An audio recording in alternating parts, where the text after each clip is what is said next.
మంచి పోలికేది నాకు తట్టలేదు గాని అమ్మో ఈ లవ్ అనేది బహుగమ్ము అంటుకున్నదంటే పోదు నమ్ము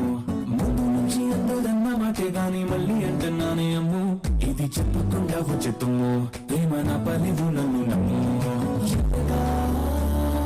ఎదురు చూపుకి తగినట్టుగా నువ్వు బదులు చదివితే అది కూడా దగ్గర నన్ను చేరదీస్తే బుట్ట